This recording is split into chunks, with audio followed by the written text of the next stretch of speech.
You for being you. I love you. What's it like getting all this love? And this is really serious. I mean, people think they wouldn't be alive because of who you are. What comes to mind?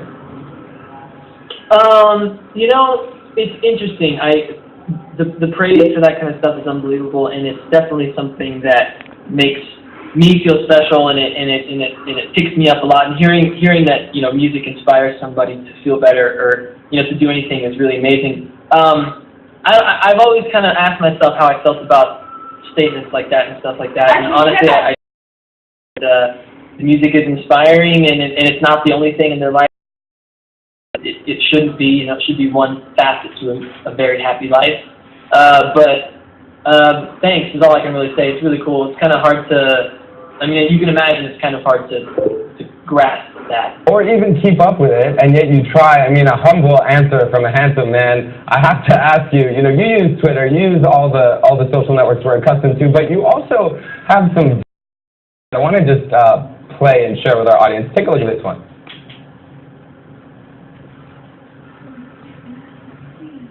All right, it seems like we don't have audio, sadly, on that one, but I think the picture speaks for itself. I'll try to put it in another browser. Could you talk us through your Vine videos? What inspires them? This one is called Piggy Noises.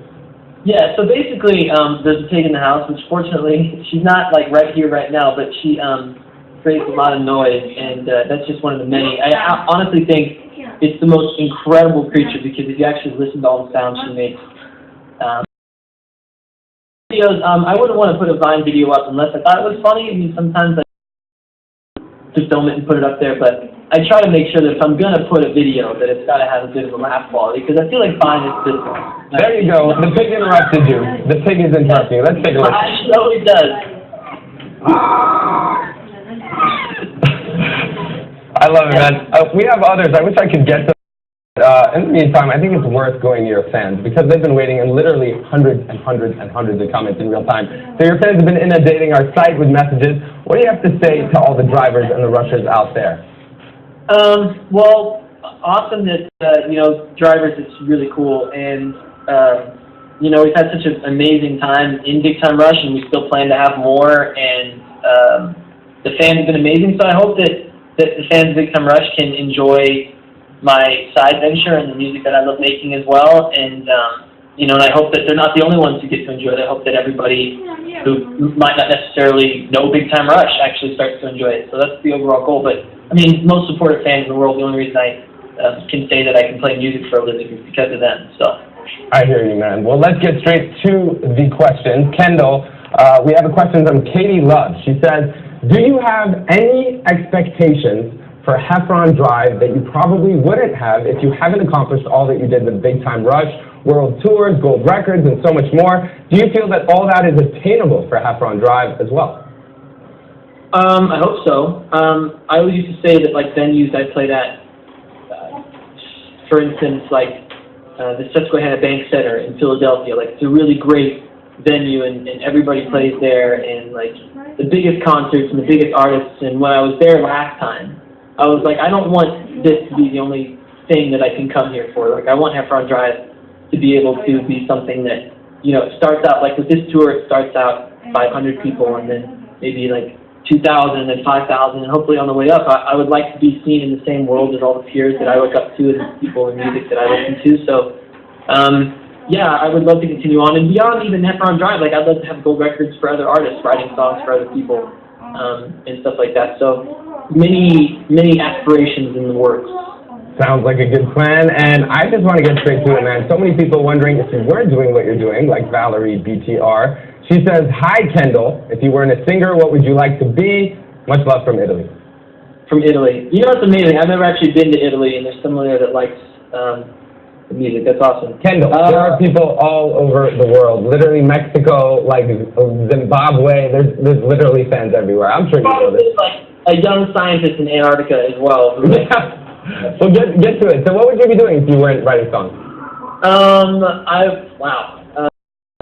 I've always enjoyed the idea of growing plants. That maybe I'd be a scientist in agriculture. Maybe find a better way to do that. I think technology in general is cool, so I might want to do some sort of engineering or something like that. And the ultimate, what do you want to do when you grow up is like go to space and stuff like that. So. If you figure that out, I don't know. I mean, I don't know how that works, but please just drop me a note. I'd love to go to space. Yeah, I mean, I think all of us would. I think everybody here watching would just love to go to space. Hi. All right, so we have a video question coming from Lock Love Logan. Take a listen. My question is to Kendall, and I wanted to ask him when we are gonna hear the new Happy Car song. I'm so excited. And what are you gonna do after the HD tour, like the US tour? Kendall? Well, great question. I would love to be putting music out as soon as possible. I'm not exactly sure when I'm available to, but as soon as I get a window to release music, I will, whether it's for free or it's on iTunes, whatever. Because I want people to have new music. I know they enjoy the old stuff, but I'd like to have new music. And as far as after the tour, who knows? I have 2 bands, so there could be really a series of anything happening right now. You know, Big Time Rush could go and do something at the beginning of the year, so it's really just up in the air, and I can't really physically plan too far ahead just because of how much stuff can change. So after the tour, I'll be working on music, that's for sure. That's for sure. There, you heard it. All right, we got more text comments and a video comment, but before we do, in real time, people are watching and throwing out some comments. Paulina Campos, are you ever going to post another cover on YouTube? What's it going to be? Yeah, I'd love to. I have to figure out what cover it would be, but I am going to do a cover during the shows, and I'm excited to put that together. And it's going to be one that everybody, I'm pretty sure everybody knows. If you've been listening to music in the last year, you probably know the song. So it's a surprise, but they'll hear it then. All right. Well, this one's kind of maybe a bit, I don't know, it's not really a question, but Anna LaPuente saying, "Hey, Kendall, today is my birthday and my wish is that you greet me, please." So if you would do her the honor. Anna LaPuente, feliz cumpleaños, chica! Oh, and he is bilingual. Trilingual or just bilingual? I mean, I speak a little bit of German, but it's only just from going there, and a little bit of Portuguese. It's whatever countries I've been to, I've tried to pick up something. Ich auch. That's all I really know how to say in German. Even though I know, I lived there for 3 years, I should know more. But let's get to more videos. Hi guys, this is a video question from Woohoo Russia 365. Hi guys, I'm Elizabeth. And I'm Lisa. And we would like to know,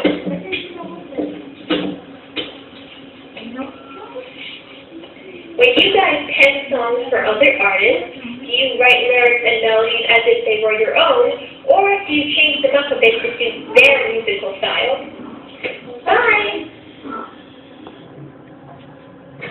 That's awesome. And a great question, actually. Well, yeah, so I did a couple songs, well, at least songs that I've had people actually record, but one in particular was one I did with a girl, Ellen Levon, and she's a great artist, and obviously writing for a female artist is different for me. So I guess I tried to envision what she might be thinking in the situation we were writing about in the song, and it was like, there's a line in the song where I was like, where it says, summer boy, let me jump into your ocean eyes and to your sun-kissed skin. And I was like, I can't believe I'm writing this right now, but the song's amazing, so I love it. And I did one with Titanium, which they're going to be talking to us really soon. And writing for them was easier because I was writing from the same age perspective as I am. And it sort of was just, let's write an amazing song, and it came out awesome, and they liked it, and they sounded even better on it. So, it turned out great. So Kendall, because you brought up Titanium, Elizabeth's question leads me to another project, which you just mentioned you're working on. Aside from all the work that you've been doing with your own band, you've been writing and producing for Titanium, and they've gained huge success. Could you tell us a little bit about them, for those who don't know? Well, I think it might be the only group that's killing it right now that has 6 people. So that's really cool. I know there's been 3, 4, 5, 6 seems to be the number, and I feel like more people on stage to get excitement going, the better. I saw the guys when I was in Australia recently, and they're really awesome, and I spent time talking to it. I sounded like an old lady because I was like, when you're in a group, there's a lot of things you have to remember. And I was trying to they probably were like, we don't need your advice on me, we're good. But they're great guys, and like I said, they sounded great on the song, and it seems like they're doing really well. So I'm excited for the future. And we're going to get straight to them, but just take a look at my screen here. Just take this, please. Look at how quickly the comments are coming in. I would have to be a superhuman in order to be able to field these on my own. We'll get to more of those hopefully in a bit. I do just want to preface this by saying, Titanium fans, today is your lucky day because we have them here with us in our Google Hangout, and they're coming to us from Auckland, New Zealand. Welcome, guys. A little pixelated, but I got to say congratulations on the success of your first album. You've certainly skyrocketed in the charts in your first year together. This must be a whirlwind, to put it lightly. What's it been like? It's been crazy. The amount of support that we've been having. Oh, I'm TK, by the way. it's been, and I think with the support of all our Titans out there, we've done pretty well, and they haven't stopped supporting us. And we're just so excited about the future, really. So you collaborated with Kendall on your new song, Unarmed, and we have an exclusive sneak peek of the music video right here. Let's take a look.